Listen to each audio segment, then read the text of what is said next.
Hey guys, so now what we're going to do is get into some jQuery, and what we want to do, the first task, is to hide all of these questions, alright, so that they don't show, and then of course we want to make it so just the first one shows. Okay, so what we want to do is go into our quiz.js file. Now what we want to do is we want to use the document.ready function. And what that does is it waits until the entire page is loaded and then runs whatever we put inside of it. Alright, and if you know any jQuery, you definitely know this.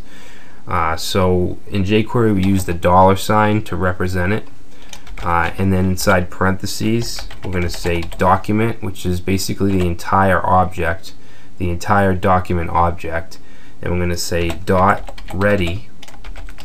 Alright, now inside of this ready we want a callback function or a self-calling function, and then inside there is what we want to happen. Alright, so we can just say alert1, and what this will do is when the DOM is ready or when the document's finished loading, it'll just give us an alert with the number 1 if it's connected, which it should be. So let's reload. Okay, so you can see that this is taking a while. What I'm going to do is, instead of using the CDN from JQuery.com, I'm just going to include it locally. Alright, so I'm going to go to JQuery.com,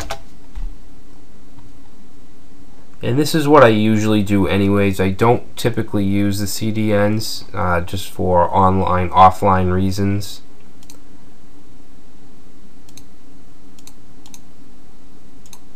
Or maybe it's just my internet connection.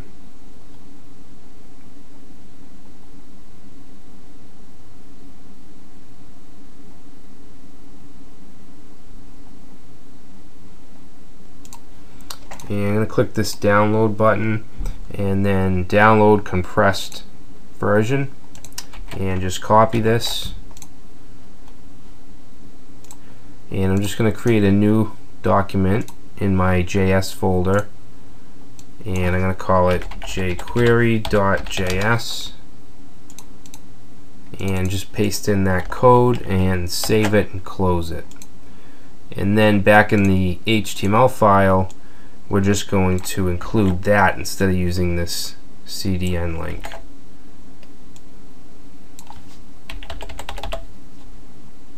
Oops. jQuery. Alright.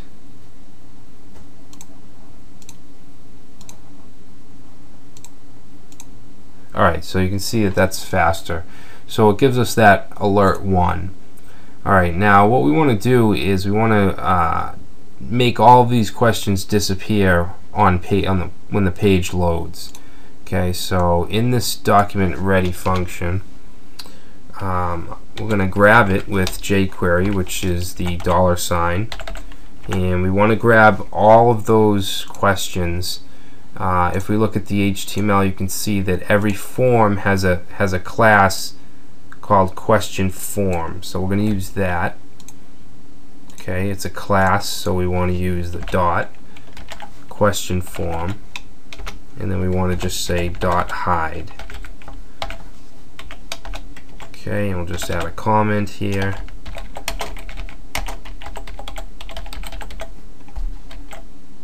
Alright, so if we reload, you can see now we have no questions. Alright, so the next thing we want is we want to make sure that the first one is displayed. Now we can't just say question form.show, because then they'll all show. So we need to grab something that is that makes that form individual, and that's the ID. You can see each form has a different ID, Q1, Q2. So we want to grab the form with the ID of Q1, and we want to display that. So back to the quiz.js, let's say show first question, and we'll use jQuery, and we're using the ID of Q1, say .show. Okay, so if we save that, reload, Now only the first one's displaying, and we can click on an answer, submit, and obviously the submit doesn't do anything yet. We need to create some kind of click handler. Alright, so we want to grab this button. So to grab this, we can use the ID of the question, Q1, and then the submit, the element with the ID of submit, because you can see in our form the submit button has the ID called submit. So let's grab that. Still inside of the ready function. We'll say jQuery, and we want what do we want? The first question, so the ID of Q1, and we want the submit button. Submit. Okay, so now here we can say .click. Okay, click is a jQuery event.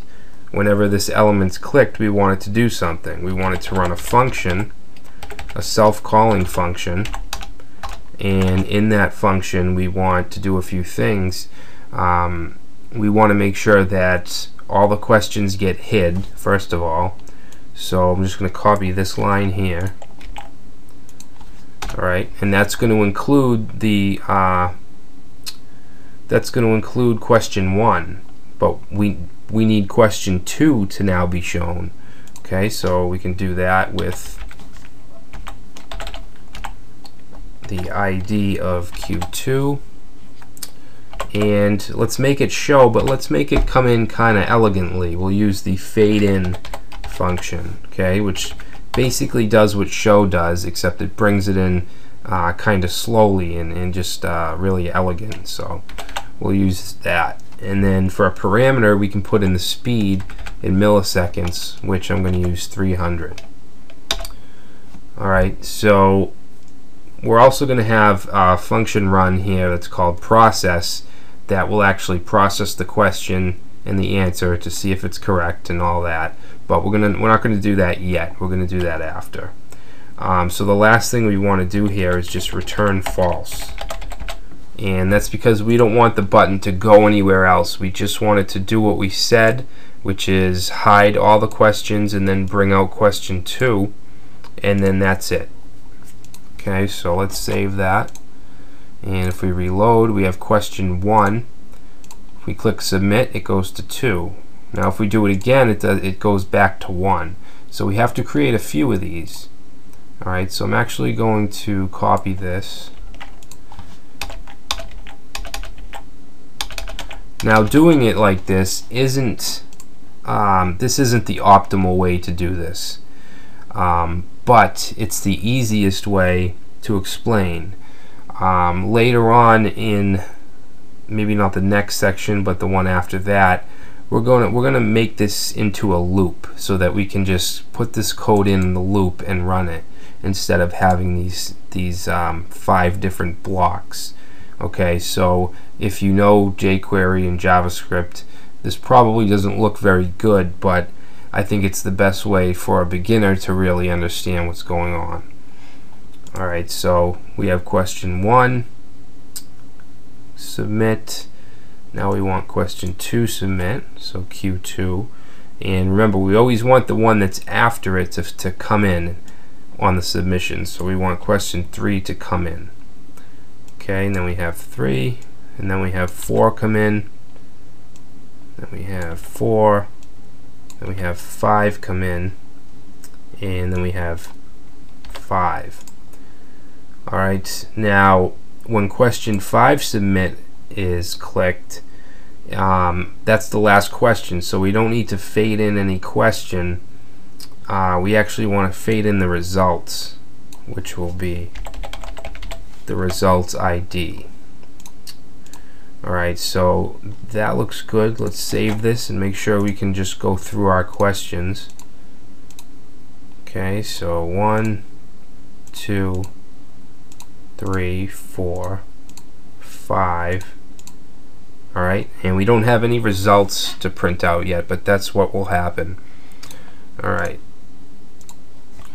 Alright, so what we're going to do now is we're going to set some variables up at the top here. that we can use later on.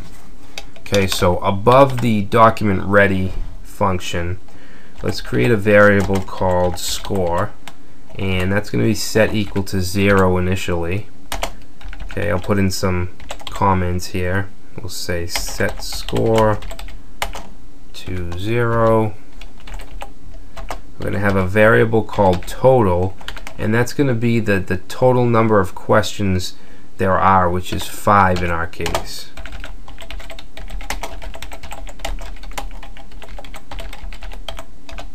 Alright, so the next one is going to be point.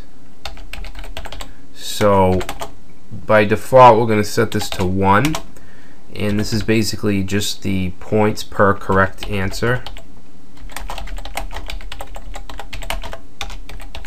So if you wanted people to get 2 points per correct answer, you could just change this variable. Alright, now the variable called highest, this is going to be the highest possible score, which is going to be the total times the point. Okay, so in this case the highest possible score to get is a 5, because 5 times 1 is 5. Okay, if we change this to 10 and 2, then the highest possible score would be 20. Alright, so that's it for our variables. Now we need an initializer. So let's see. Initializer function init. Now we haven't talked about this yet, but what we're going to use to save the scores and the answers and all that is the session storage API, which is featured with HTML5, but obviously it's powered with JavaScript. So we're going to set our correct answers right here, because we need something for our users' answers to compare to. Alright, now to set a session item or a session variable, whatever you want to call it, is very easy. Okay, so we're going to say session storage dot set item. Alright, now we have a key and a value that we can put in here. Alright, so the key for this is going to be A1, and this is going to represent answer 1. So the answer to answer 1 is B. Alright, if we look at the question, which tag should be used to represent the header, you can see that the answer is right here. It's header, and it's B. The value is B. Okay, so whatever the answer is we're going to use that value. Alright, so let me just copy this. Alright, so A1, A2, 3, 4, and 5. We have B, D, C. Again, this would be something that you would generate with your question creator engine that you might want to build. A and then B. Alright, so this will set all of the right answers in our session storage. Okay, so let's save this, and just to show you that what I'm saying is true, we can go to our resources tab and go to session storage, and if we look at this file, which is this page, you can see that the key, we have A1 through A5, and then we have the value. Now this method isn't a great one to use if you have a serious production quiz app and you have tech savvy users, because they could just go in and do what I just did and see the correct answers. Alright, so that's not something that you'd want to use on a production line. Alright, but again, the purpose of this is just to teach you about session storage and other HTML5 features. Alright, so we have our correct answers set. Now we want to make sure that this init function runs when the page is loaded, so we're going to set up an event listener. Okay, so down at the bottom, after the document.ready function,